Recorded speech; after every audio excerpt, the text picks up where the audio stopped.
नमस्कार विद्यार्थी मित्रांनो, माय सेल्फ श्रावण पवार. विद्यार्थी मित्रांनो, प्रीवियस व्हिडिओ लेक्चर मध्ये आपण डिस्कस केलं की what are the basic equations of static equilibriums. कोणकोणत्या प्रकारचे स्टॅटिक इक्विलिब्रियम इक्वेशन्स आपल्याकडे अवेलेबल आहेत for the 2D structure and for the 3D structure. 2D structure जर असेल तर आपल्याकडे 3 इक्वेशन्स अवेलेबल आहेत. 3D स्ट्रक्चर असेल तर आपल्याकडे 6 इक्वेशन्स अवेलेबल आहेत. त्यानंतर विद्यार्थी मित्रांनो, आपण डिस्कस केलं की स्ट्रक्चरसाठी कोणकोणत्या प्रकारचे बेसिक सपोर्ट्स असतात. मग त्यामध्ये फ्री सपोर्ट्स असेल जो की एकही रिएक्शन्स देणार नाही. त्यानंतर आपण बघितलं roller support. Roller support gives one reaction which is always perpendicular to the plane of roller. Then hinge support आपण डिस्कस केला. हिंज सपोर्ट मध्ये हिंज काय करतं की दोन डायरेक्शनने रिएक्शन देतं आणि रोटेशन्स हे अलाउड असतं हिंज मध्ये. After that fix support is there. Fix support मध्ये कोणत्याही प्रकारचं डिस्प्लेसमेंट हे पॉसिबल होत नाही.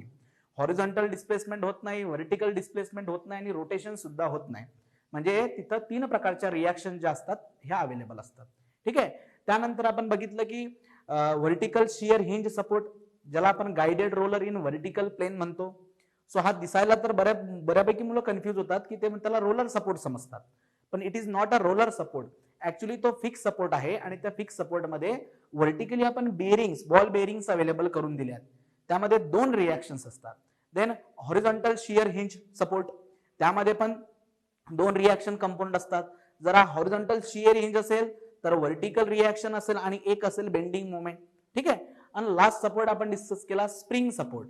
सो स्प्रिंग सपोर्टचा बेस जर तुम्ही बघितला तर तो फिक्स वाटतो. ठीक आहे. पण स्प्रिंग जो आहे हा फक्त एका डायरेक्शन्स मध्ये लोड घेत असतो.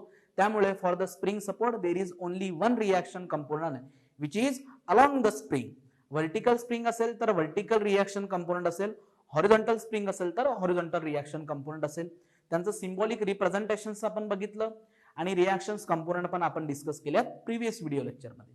त्यानंतर आपण बघितलं की what is the meaning of determinate structure and what is the meaning of indeterminate structure.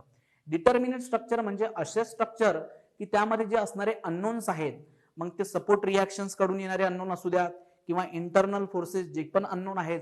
So all the unknowns are solved with the help of static equilibrium equations alone. So that type of structure is the determinate structure. त्यानंतर आपण indeterminate structure कडे गेलो. Indeterminate structure मध्ये काय होतं की static equilibrium equation जे आहेत ना त्यांचा आपल्याला यूज करावा लागतो, पण काही गोष्टी म्हणजे काही अननोन्स हे एक्स्ट्रा राहून जातात. त्यासाठी आपण कॉम्पॅटिबिलिटी इक्वेशन्स यूज करत असतो. प्रीवियस व्हिडिओ लेक्चर मध्ये मी एक compatibility equation in terms of displacement कशा पद्धतीने प्रिपेअर करायचं हे पण आपण बघितलं मित्रांनो.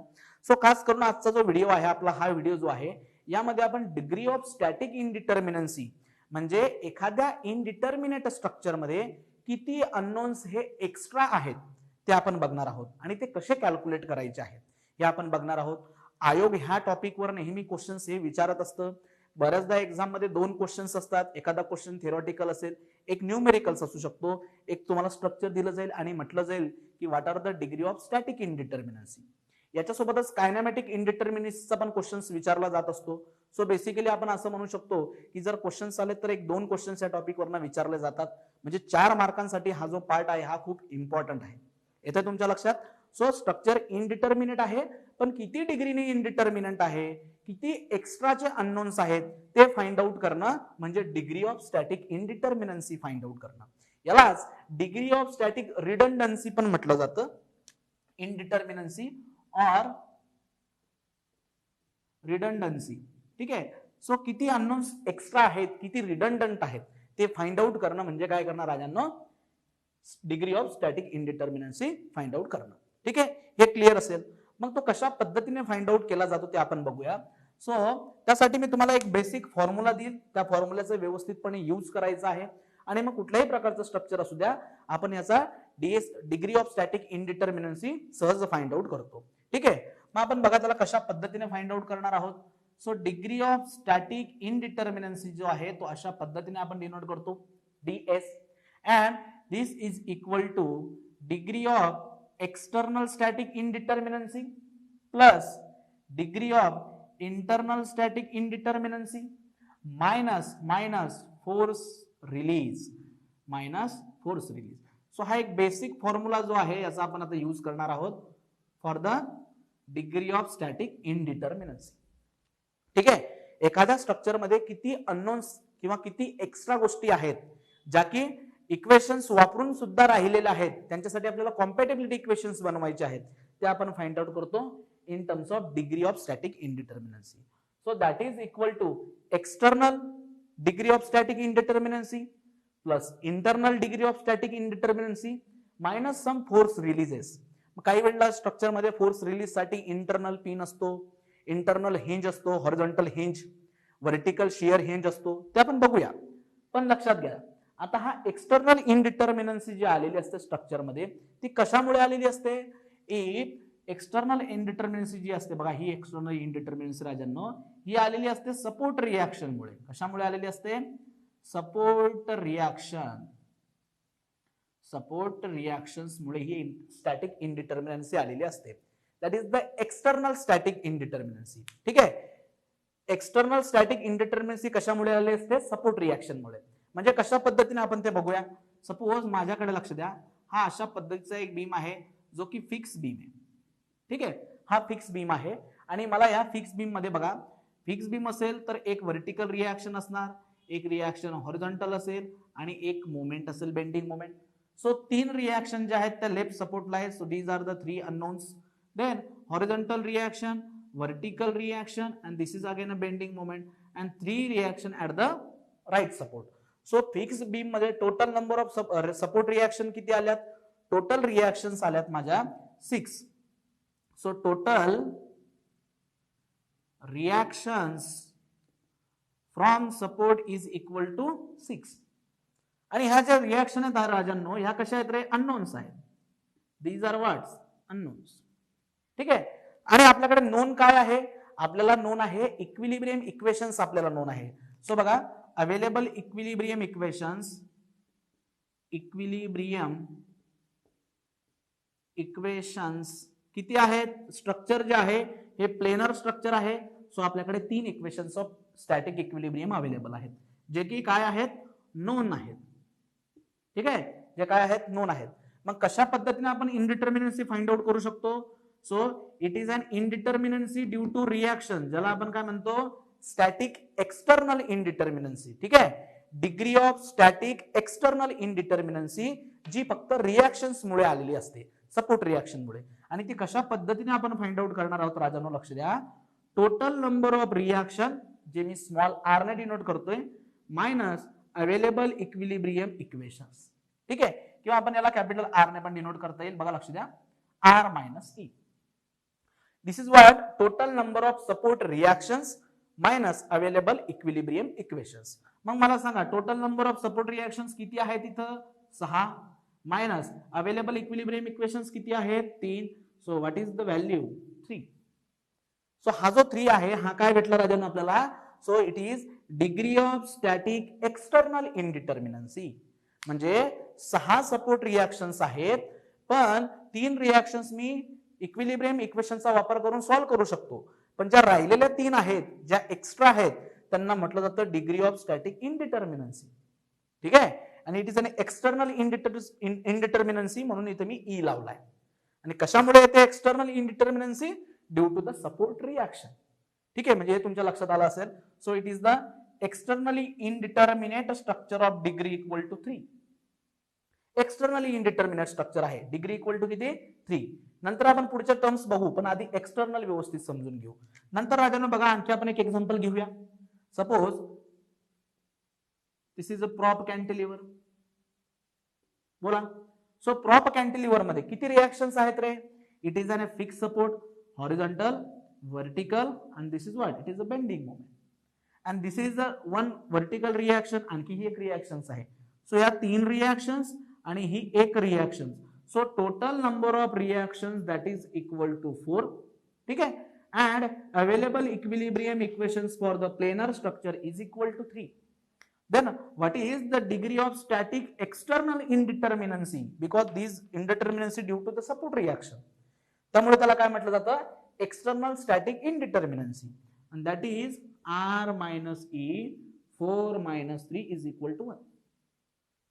सो प्रॉप कॅन्टिलिव्हर, हा जो प्रॉप कॅन्टिलिव्हर आहे त्यामध्ये एकच प्रॉप अवेलेबल आहे.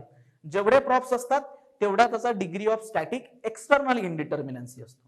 So this is the indeterminate structure, externally indeterminate structure with the degree of static external indeterminacy is equal to 1. म्हणजे याच्या मला टोटल सपोर्ट रिएक्शन जर सॉल्व्ह करायचे असतील, बघा 3 रिएक्शन्स तर मी 3 इक्वेशनचा वापर करून सॉल्व्ह करू शकतो, पण ही एक्स्ट्राची जी रिएक्शन्स आहे हा तो मला काय दाखवतो, degree of static external indeterminacy. आणि मी हे कशी फाइंड आउट करणार मग, बाय युझिंग द कॉम्पॅटिबिलिटी इक्वेशन्स. हे तर राजानो लक्षात मी काय म्हणतोय ते. त्यानंतर सपोज स्ट्रक्चर जर असं असलं बघा,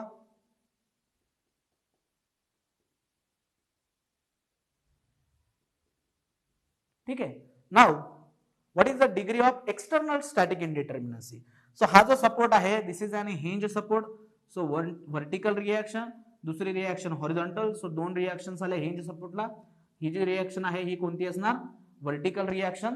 so total reaction for the simply supported beam is equal to 3. Available equilibrium equation again is equal to 3. Then what is the degree of static external indeterminacy? So total reactions minus available equilibrium equations E is equal to बघा 3 minus 3 that is equal to 0. So हा जो beam आहे simply supported beam हा externally कसा आहे, determinate. कारण कोणत्याही प्रकारचं बघा जेवढ्या रिएक्शन्स आहेत तेवढे इक्विलिब्रियम इक्वेशन्स आहेत. So all the reactions are completely solved with the help of equilibrium equations alone. येते का लक्षात मी काय म्हणतोय. त्यामुळे सिम्पली सपोर्टेड बीमचा external degree of static indeterminacy किती आला, 0. बिकॉज सिम्पली सपोर्टेड बीम हा डिटर्मिनेट स्ट्रक्चर आहे. येते लक्षात. त्यानंतर आणखी आपण काही बघूया, लक्ष द्या. सपोज माझ्याकडे बघा हा अशा पद्धतीचा एक आर्च आहे, त्याला आपण फिक्स आर्च म्हणूया. This is what it is a fix arch, because त्याला दोघं सपोर्ट कसे आहेत, फिक्स सपोर्ट आहेत. सो अगेन हा सपोर्ट जर फिक्स असेल तर 3 रिएक्शन देईल, हा सपोर्ट फिक्स आहे तर हा पण किती रिएक्शन्स देईल, 3. So total number of reactions available is equal to 6 and equilibrium equations available are 3 because it is an planar structure. Planar structure येते. मग बोला डिग्री ऑफ एक्सटर्नल इनडिटर्मिनन्सी किती येईल, total number of reactions minus available equilibrium equations. So याचा degree of इनडिटर्मिनन्सी किती आला, external इनडिटर्मिनन्सी 3 आला. Fix beam सारखाच. येते का लक्षात तुम्हाला.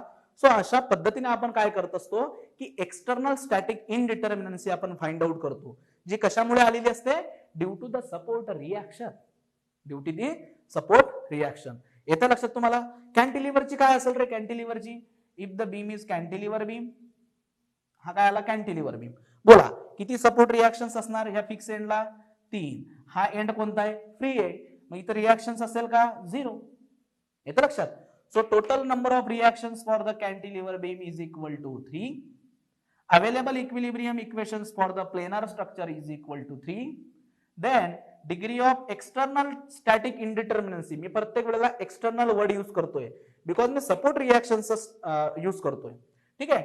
So that is equal to R minus E. So 3 minus 3 and that is equal to 0. And if the degree of external static indeterminacy is equal to 0, so त्या स्ट्रक्चरला मी काय म्हणेल की हे स्ट्रक्चर आहे एक्सटर्नली डिटर्मिनेट. फक्त आपण एक्सटर्नलचा विचार करतोय. ठीक आहे. So this is what cantilever जो आहे हा डिटर्मिनेट स्ट्रक्चर आहे externally, simply supported again determinate structure. But जर फिक्स बीम असेल so that is the indeterminate structure externally with the degree of external static indeterminacy equal to 3. Fix arch असेल again same. Prop cantilever असेल तर prop cantilever मध्ये माझ्या काय लक्षात येतंय, जेवढे नंबर ऑफ प्रॉप्स असतात ना राजांनो, तेवढा त्याचा degree of static external indeterminacy असतो. येतं लक्षात. So this is all about the degree of static external indeterminacy, आणि जो कशामुळे आलेला असतो, सपोर्ट रिएक्शनमुळे. आता आपण बघूया की इंटरनल स्टॅटिक इनडिटर्मिनन्सी कशी फाइंड आउट करतात. After this now the degree of static internal indeterminacy. So लक्षात असू राजांनो, हा degree of static internal indeterminacy जो आहे हा कशामुळे आलेला असतो आपण तो बघूया. So it is due to the internal forces, internal resisting forces और नेचर ऑफ जॉइंट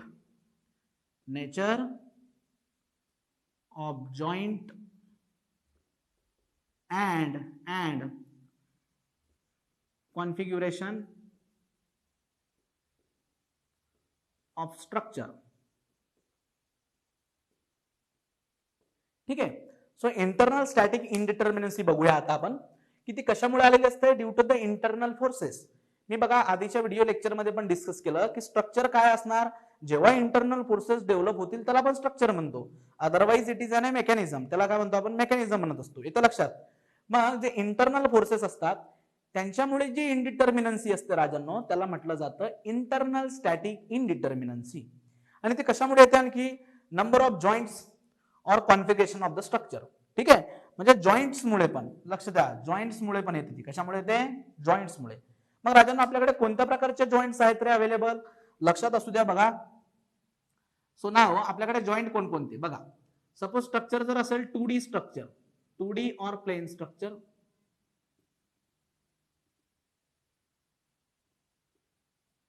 और 3D space structure.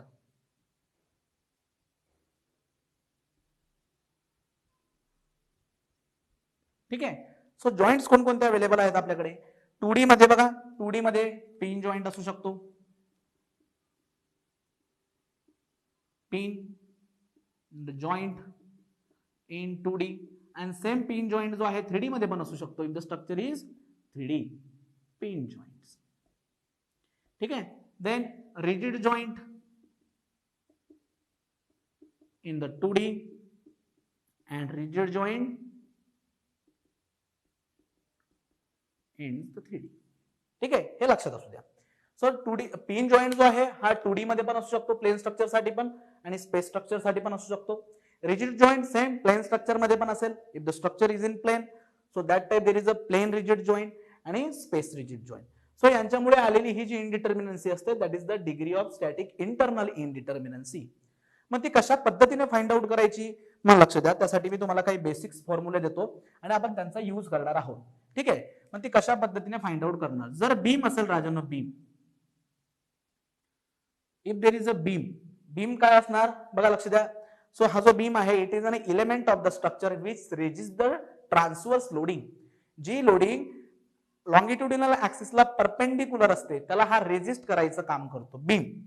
So if there is a beam, beam problem जर असेल तर त्यासाठी इंटरनल स्टॅटिक इनडिटर्मिनन्सी असते 0.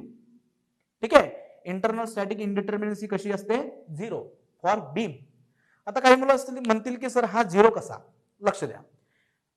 For the centroidal loading, suppose हा जर beam आहे, लक्ष द्या,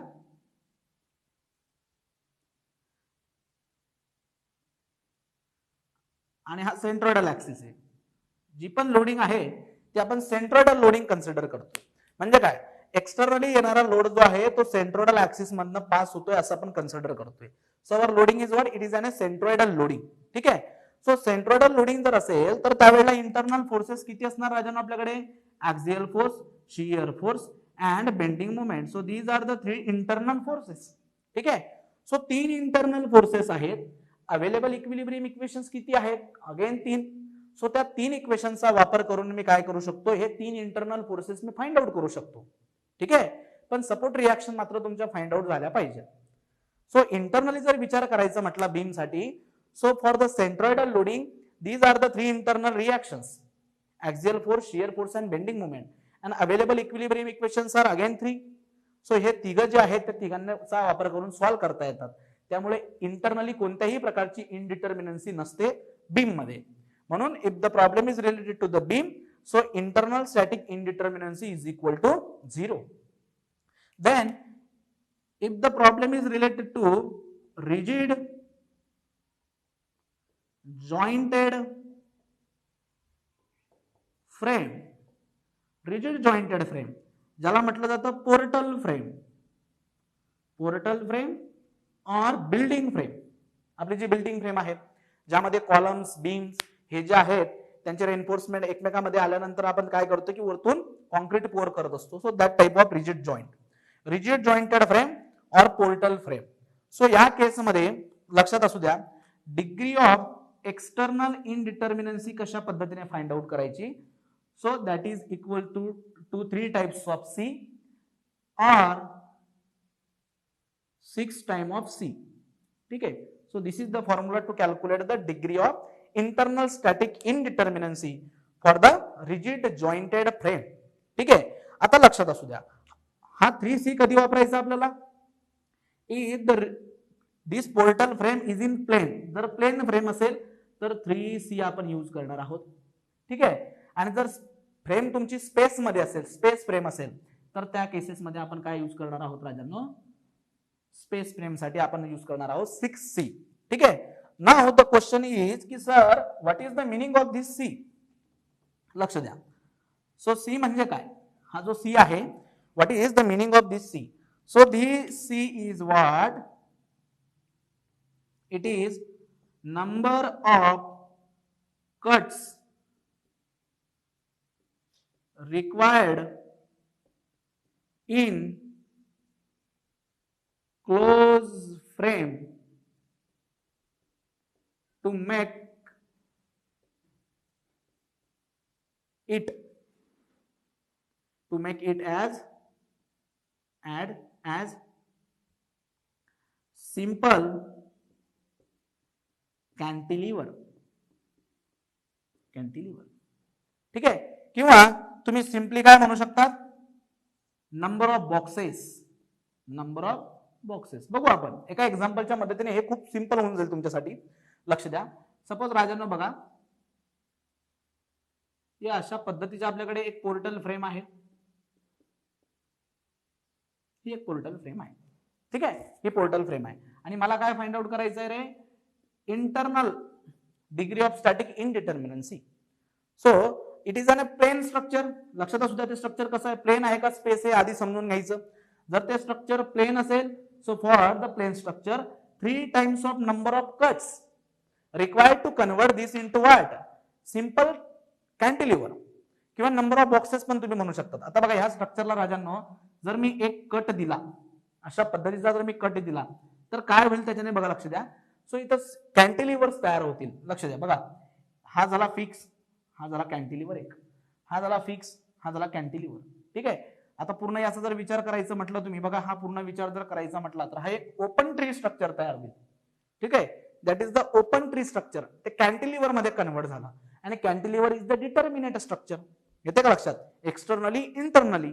म्हणजे आपण थोडक्यात काय करतो की आपल्या क्लोज फ्रेमला ओपन करतो, त्याला काय करतो आपण, ओपन करतो बाय युझिंग द कट्स. आणि लक्षात असू द्यायचं, जर मी इथं कट्स यूज केला, हा राजांनो हा एक बीम आहे, so it is a horizontal structure. हा काय आहे रे, लक्ष द्या, हे हॉरिझॉन्टल स्ट्रक्चर आहे, तो बीम आहे. जर मी या वेळेला इथं कट देतोय, सो बघा लक्षात असू द्यायचं, बीम मध्ये किती प्रकारचे इंटरनल फोर्सेस असतात, there are 3 types of internal forces inside the beam. ठीक आहे. For the centroidal loading.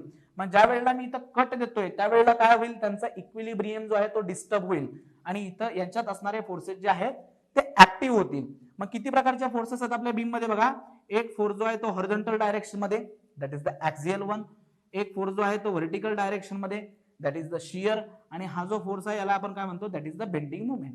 म्हणजे जेव्हाही मेंबरला मी कट करेल तर त्यामध्ये असणारे जे फोर्सेस आहेत ते ऍक्टिव्ह होतील. सो या बीम मध्ये किती फोर्सेस आहेत, 3 फोर्सेस आहेत, 3 इंटरनल फोर्सेस आहेत.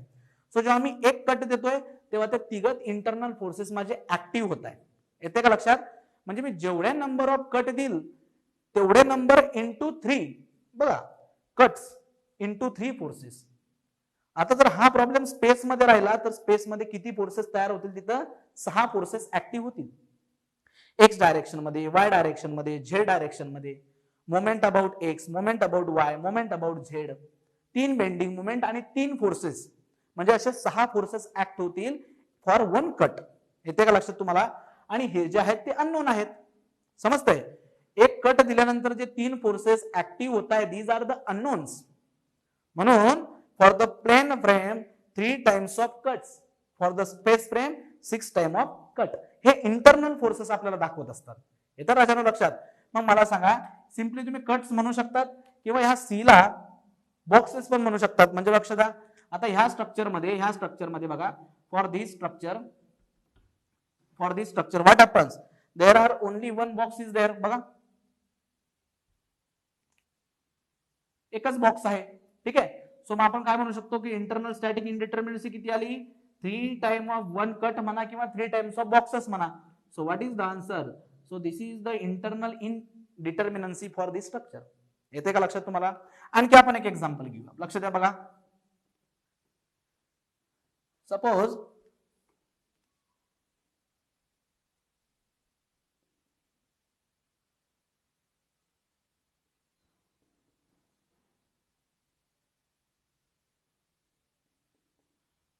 दिस is 2 bay and 2-story rigid jointed frame. ठीक आहे, ही एक रिजिड जॉइंटेड फ्रेम आहे. Now the question is what is the degree of internal static indeterminacy. Internal static indeterminacy. Again the same question. तुम्हाला काय बघायचं आहे फक्त की बॉक्सेस किती आहेत आणि स्ट्रक्चर प्लेन आहे का स्पेस आहे, बस एवढंच. आता हे स्ट्रक्चर जर तुम्ही बघितलं राजांनो तर हे प्लेनर स्ट्रक्चर आहे. येते का लक्षात? This structure is planar structure. So 3 times of cuts required to convert these boxes into free cantilevers. किंवा तुम्ही direct simply number of boxes म्हणू शकतात. मग किती बॉक्स आहेत रे? हा बघा, हे बॉक्स नाही आहेत, हे ओपन आहे. हा पार्ट जो आहे तो ओपन आहे. बॉक्स किती दिसत आहे? हा एक बॉक्स झाला आणि हा दुसरा बॉक्स झाला. ठीक आहे. So 3 times of boxes that is equal to 6. So एवढ्या नंबर ऑफ इंटरनल इनडिटर्मिनन्सी आहे. म्हणजे बघा, याला मला जर ओपन करायचं असेल तर मला 2 कट्स द्यावे लागतील. एक कट इथं आणि एक कट इथं. आणि कट दिल्यानंतर प्रत्येक कटला 3 फोर्सेस ऍक्टिव्ह होतात. येते का लक्षात तुम्हाला? कट्स दिल्यानंतर प्रत्येक कटला 3 फोर्सेस ऍक्टिव्ह होत असतात. Now so this is the degree of static internal indeterminacy for the rigid jointed frame. ही कोणती फ्रेम आहे? Rigid jointed. Each joint is what? This is the rigid joint. हा कोणता जॉइंट आहे राजांनो? हे जॉइंट जे आहे ते रिजिड जॉइंट आहे. येतं लक्षात? आता ही जर फ्रेम आपण थोडी याच्यात घेऊया, स्पेस मध्ये घेऊ. सिंपल फ्रेम घेऊया. बघा, लक्ष द्या. ठीक आहे. So now this is what? It is an rigid jointed frame. ही जी फ्रेम आहे कोणती आहे? बिल्डिंग फ्रेम आहे, rigid jointed. But now this frame in what? Space. ही कशामध्ये आली आहे? स्पेस मध्ये. सो ह्या केस मध्ये आपण काय यूज करणार आहोत? 6 times of cut. 6 times of cut. ठीक आहे. मग आता बघा, हे अशाही पद्धतीने असू शकते. हा झाला एक बॉक्स ह्या साईडला. जर तो अशा पद्धतीने असेल तर हा झाला 2 बॉक्स. ठीक आहे. म्हणजे त्या बॉक्सला जर मला सिंपल कॅन्टिलिव्हर मध्ये कन्व्हर्ट करायचे असतील तर मला कट्स द्यावे लागतील. and that is equal to 6c. For each cut there are 6 internal forces. येते लक्षात सिंपली. सो हा काही हार्ड नाहीये. डायरेक्ट बॉक्स काउंट करायचे आणि त्याला 3 ने मल्टिप्लाय करायचं फॉर द प्लेनर स्ट्रक्चर आणि 6 ने मल्टिप्लाय करायचं for the space structure. That is the internal indeterminacy for the rigid jointed structure only. Beam साठी किती आहे? 0. After this pin jointed structure. Pin jointed frame, ज्याला आपण सिंपली काय म्हणतो राजांनो? ट्रस. ठीक आहे. Now truss. तर how to find the internal degree of indeterminacy for the truss, ते पण आपण बघूया. लक्ष द्या. So degree of static indeterminacy for the truss if the problem is related to the truss. So for this again internal indeterminacy is equal to m minus 2j minus 3 and m minus 3j minus 6. 3j minus 6 same age अबो. हा जो formula आहे हा planar structure साठी use करायचा आहे आणि हा जो आहे हा स्पेस स्ट्रक्चर साठी. आता ऍक्च्युली हा फॉर्म्युला आला कसा किंवा तो बनला कसा आपण ते पण बघूया. ठीक आहे. सो दिस इज फॉर, हे 3च गोष्टी ज्या आहेत ह्या तुम्हाला व्यवस्थित लक्षात ठेवायचं आहे. बाय युझिंग दिस 3 तुम्ही प्रत्येक प्रॉब्लेम जो आहे तो तुम्ही सहज सॉल्व्ह करू शकता. बीम प्रॉब्लेम असेल तर इंटरनल स्टॅटिक इनडिटर्मिनन्सी किती होते? 0. कारण त्यामध्ये असणारे 3 फोर्सेस तुम्ही 3 इक्विलिब्रियम इक्वेशनने सहज सॉल्व्ह करू शकता. बट रिजिड जॉइंटेड फ्रेम असेल तर 3 times of number of boxes और number of cuts required to convert a box into free cantilever और tree structure. 6 time of C for the space structure. Pin jointed frame असेल किंवा truss असेल तर त्यामध्ये m minus 2j minus 3 for the plane and m minus 3j minus 6 for the space. आता बघूया आपण हा फॉर्म्युला ऍक्च्युली कसा आलाय फॉर द ट्रस. सो लक्षात असू द्या राजांनो, सपोज मी एक सिंपल ट्रस घेतो, ट्रायंगुलेटेड ट्रस, आणि तुम्हाला हा जो फॉर्म्युला आहे तो व्यवस्थित समजून सांगतो. बघा लक्ष द्या. So it is what? It is a simply supported triangular truss it is an simply supported triangular truss. ठीक आहे, ही एक ट्रायंगुलर ट्रस घेतली मी. So truss is what, it is a pin jointed. म्हणजे हा जो जॉईंट आहे हा सिंपल काय, फ्रिक्शनलेस पिन जॉईंट आहे. आणि ही जी ट्रस आहे राजांनो, बघा जेवढेही प्रॉब्लेम आपण आता घेतोय त्यामध्ये मी एक्सटर्नल लोड अप्लाय करत नाहीये. सो एक्सटर्नल लोड अप्लाय करत नाही म्हणजे काय, मी जनरल केसचा स्टडी करतोय. म्हणजे याच्यावरती आपण जेही फोर्स अप्लाय करणार आहोत तो व्हर्टिकल असू शकतो, हॉरिझॉन्टल असू शकतो, मोमेंट असू शकतो, इन्क्लाइन फोर्स असू शकतो. दिस इज अवर जनरल केस. येतं लक्षात तुम्हाला. सो आपण सगळ्या गोष्टी या जनरल केससाठी बघतोय. ठीक आहे. So this is our what, it is simple triangulated pin jointed frame or truss. So यासाठी इंटरनल इनडिटर्मिनन्सी कशी फाइंड आउट करायची आपण ते बघू. आता लक्षात असू द्या राजांनो की यामध्ये काय असतं ना, की if the structure is pin jointed structure, so that time internal forces is what, only axial forces. हे आपण प्रिव्हियस व्हिडिओ लेक्चर मध्ये पण डिस्कस केलं की याच्यावरती जर सपोज हा एक्सटर्नल लोड ऍक्ट झालाय, this is the external load which is always acting at a joint for the pin jointed structure. So हा जो एक्सटर्नल फोर्स आहे हा बॅलन्स केला जातो बाय युझिंग दिस. यांच्यामध्ये हे जे मेंबर आहेत ना, या मेंबर मध्ये कोण तयार होणार, सो या मेंबर मध्ये तयार होतात ऍक्सियल फोर्सेस. ठीक आहे. सो या मेंबर मध्ये काय तयार होतात राजांनो, ऍक्सियल फोर्सेस. ते अशा पद्धतीने असू शकतात. ठीक आहे. So these are the axial forces. त्यांचं नेचर काही असू शकेल. सो ऍक्सियल फोर्स म्हणजे काय, force acting along the axis of the member. So ह्या मेंबरच्या ऍक्सिसच्या अलॉंग जो फोर्सेस डेव्हलप होईल internally, that is the axial. आणि जर याच्याकडे बघितलं तुम्ही, सो आता हा फोर्स जो आहे त्याचं नेचर पण असेल, टेन्साईल नेचर असू शकतं किंवा कॉम्प्रेसिव्ह नेचर असू शकतं. ठीक आहे. पण बेसिकली लक्षात ठेवा की for the pin jointed structure external load जेव्हा अप्लाय होतो तर त्यावेळेला मेंबर मध्ये फक्त एकच फोर्स डेव्हलप होतो, that is the axial force in case of pin jointed structure. But in case of beam there are three internal forces, axial, shear and bending. But if the structure is pin jointed, so there is only one internal forces, that is the axial force. म्हणून याच्यामध्ये एक axial force असेल, याच्यात एक axial force असेल आणि याच्यामध्ये किती असेल, एक ऍक्सियल फोर्स असेल. म्हणजे इन शॉर्ट आपण असं म्हणू शकतो की प्रत्येक मेंबर मध्ये एक फोर्स असेल. ठीक आहे. आणि तो एक फोर्स जो आहे ऍक्सियल फोर्स, तो आपल्यासाठी अननोन आहे. येते का नाही लक्षात. मग किती अननोन झाले तर internally 1, 2 and 3. There are 3 members. So there are 3 internal forces that are the axial one आणि तेच आपल्यासाठी काय असतील, अननोन असतील. ठीक आहे. मग आता राहिला प्रश्न, आता लक्ष द्या. जेव्हा ही ट्रस बनते, ही जी ट्रस आपली जेव्हा बनली जाते ती कशा पद्धतीने बनते. सपोज ही जी ट्रस आहे सिंपल ट्रस, ही अशी ट्रस आहे. ठीक आहे. आता या ट्रस मध्ये राजांनो मला एखादा जॉईंट जर बनवायचा असेल, हा जॉईंट आहे, या जॉईंटला मला ह्या ट्रस मध्ये इन्क्लूड जर करायचं असेल तर त्यासाठी मला काय करावं लागेल, ह्या जॉईंटला मला ट्रस मध्ये इन्क्लूड करायचंय तर मला काय करावं लागेल, हा एक मेंबर लागेल आणि हा दुसरा मेंबर लागेल. ठीक आहे. सो मला ह्या जॉईंटला जर ट्रस मध्ये ऍड करायचं असेल तर मला 2 मेंबरची गरज पडते. जर आता आणखी मी एक जॉईंट घेतला, या जॉईंटला जर मला ट्रस मध्ये आणायचं असेल तर मला एक मेंबर इकडनं घ्यावा लागेल आणि हा एक मेंबर घ्यावा लागेल. ठीक आहे. म्हणजे तुमच्या लक्षात येतंय का की फॉर इच जॉईंट, एका जॉईंटला जर ट्रस मध्ये आणायचं असेल तर मला किती मेंबर लागताय, 2 मेंबर. हा एक मेंबर आणि हा एक मेंबर. हा जो जॉईंट आहे याला जर मला ट्रस मध्ये घ्यायचं असेल तर मला किती मेंबर लागताय, हा मेंबर आणि हा मेंबर. येतं लक्षात तुम्हाला. नंतर या जॉईंटचा विचार करा, याचा आणि याचं काम झालंय म्हणजे हा मेंबर आणि हा मेंबर लागेल. या जॉईंटचा विचार करा, हा किंवा हा लागेल, 2 मेंबर लागतील. या जॉईंटला आणखी 2 मेंबर लागतील.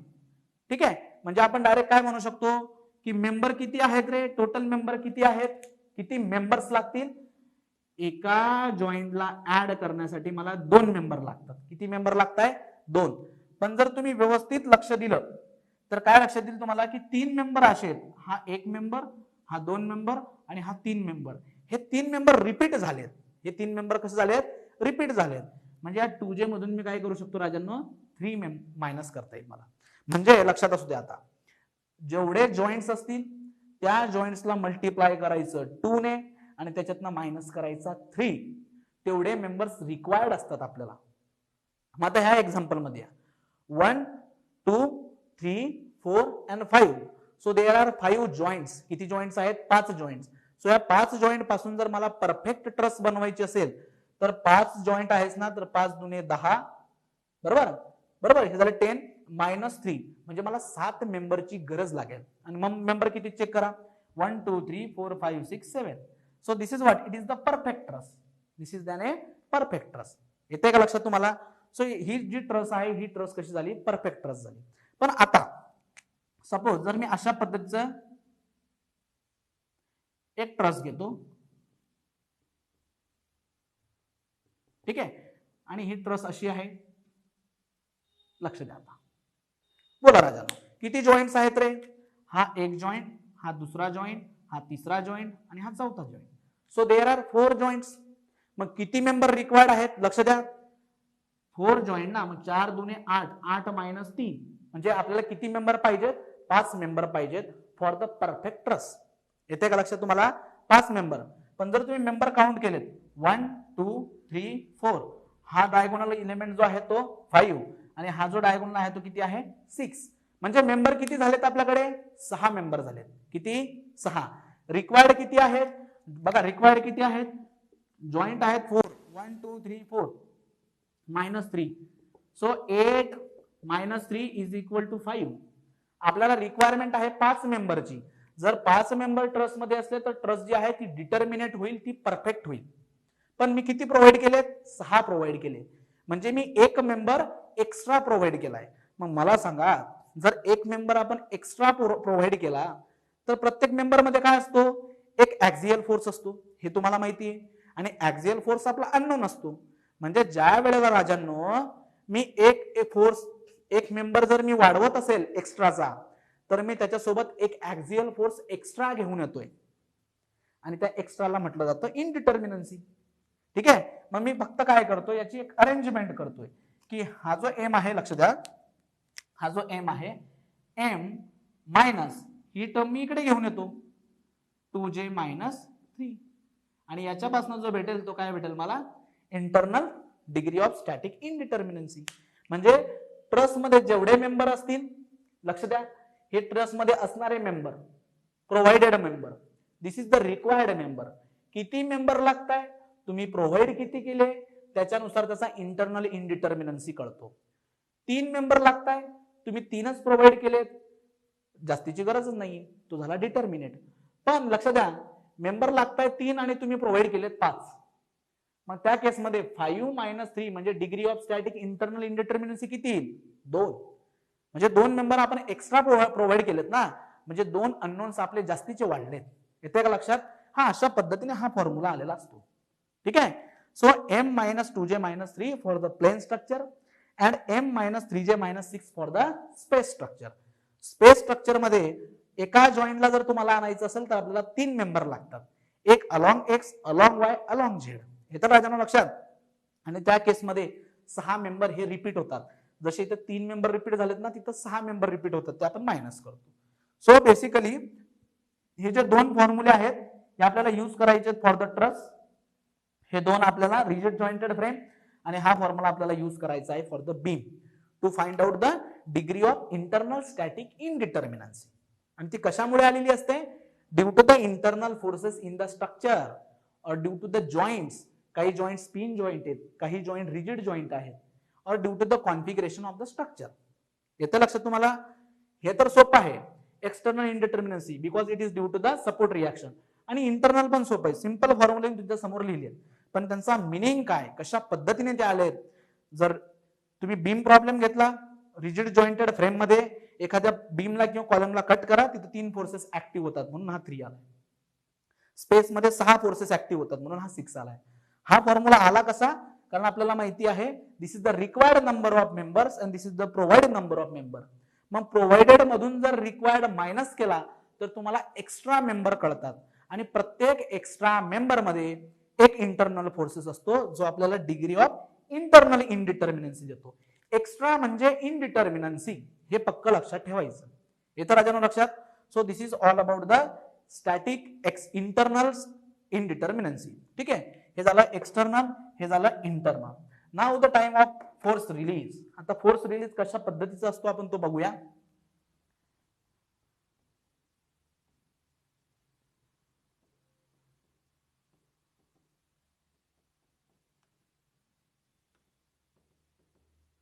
Force release.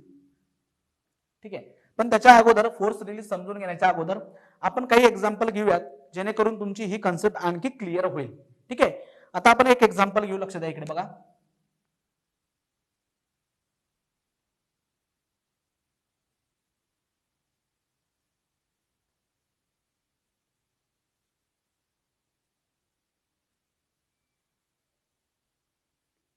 So this joint is fixed joint, this is hinge joint, this is roller joint, and now this is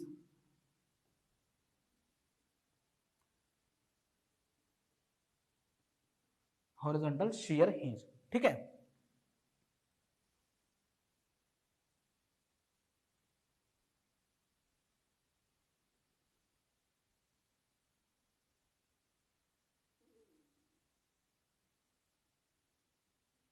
so now this is the structure. ठीक आहे, आणि ह्या स्ट्रक्चरसाठी राजांनो आपण काय करूया की ह्या स्ट्रक्चरसाठी आपण फाइंड आउट करू एक्सटर्नल आणि इंटरनल स्टॅटिक इनडिटर्मिनन्सी. ठीक आहे, so this is the one basic structure and all the joints are the rigid joint. ठीक आहे, all the joints are the rigid joint. so this is one of the frame.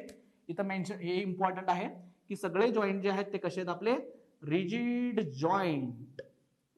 Rigid jointed, it is plane frame, एकाच plane मध्ये आहे. So rigid jointed plane frame. ठीक आहे, आता याच्यासाठी आपण एक्सटर्नल इनडिटर्मिनन्सी फाइंड आउट करू first. So external degree of external indeterminacy it is due to the reactions minus available equilibrium equation. ठीक आहे, सो किती रिएक्शन्स येत आहे मित्रांनो ह्या स्ट्रक्चर साठी आपण ते बघूया. So this support is fix support, so fix support gives the 3 reactions. हा आहे hinge, it gives 2 reactions. This is the roller, हा रोलर सपोर्ट आहे. Roller support always gives 1 reaction which is perpendicular to the plane of roller. This is the horizontal shear hinge, it gives the 2 reaction, one is perpendicular आणि one एक bending moment. So total number of reactions किती आलात आपल्याकडे, हे 3 आणि हा 3 6 आणि हे 2 8. So total number of reactions from the support that is equal to 8. Available equations किती आहेत इक्विलिब्रियमचे, the structure is plane structure, plane frame. So आपल्याकडे आहेत available equations equal to 3. So what is the degree of external static indeterminacy, that is equal to 5.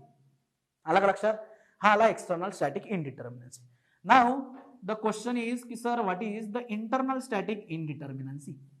तर त्यासाठी check करा internal static इनडिटर्मिनन्सी साठी की हा बीमचा प्रॉब्लेम आहे, स्पेशल बीम रिजिड जॉइंटेड फ्रेमचा आहे का पिन जॉइंटेड फ्रेमचा आहे. आपल्याला मेन्शन केलंय की this is what, it is the rigid jointed आणि प्लेन फ्रेम. कारण रिजिड जॉइंटेड मध्ये परत प्रश्न येतो की ती प्लेन आहे का स्पेस आहे. ठीक आहे, it is the plane frame. Then what is the formula to calculate the internal static indeterminacy, 3 times of cuts required to convert this into open tree structure. पण कट्स शोधण्यापेक्षा आपण काय करतो की त्याला बॉक्स म्हणतो, आपण त्याला काय म्हणतो बॉक्स. मग चेक करा आपल्या स्ट्रक्चर मध्ये किती बॉक्स आहेत बघा, 1 2 3 4 5 6 5 6 7 8 9 10 11 12. ठीक आहे, हे बॉक्स नाहीत राजांनो, हे बघा हे ओपन आहेत. सो किती बॉक्स आहेत आपल्याकडे, जवळजवळ 12 बॉक्स आहेत. सो काय आलं answer 36. So this is our internal static indeterminacy. किती सोपं आहे, एक्सटर्नल काढायचा सपोर्ट पासून, इंटरनल साठी काय चेक करायचं आहे की स्ट्रक्चर कोणत्या जॉइंटेड स्ट्रक्चर आहे, पिन जॉइंटेड आहे का रिजिड जॉइंटेड आहे, प्लेन मध्ये आहे का स्पेस मध्ये आहे. बीम जर असेल तर डायरेक्ट काय आन्सर येणार आपलं 0. येतं लक्षात. So this is the question based on the internal and external. Force release आपण नंतर बघूच. त्यानंतर सपोज आता पिन जॉइंटेड स्ट्रक्चरचं एक एक्झाम्पल घेऊया आपण.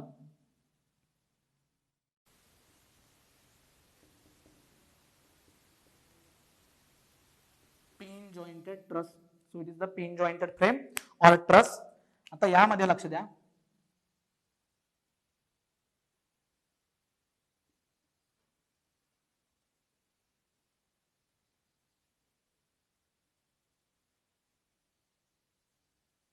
ठीक आहे.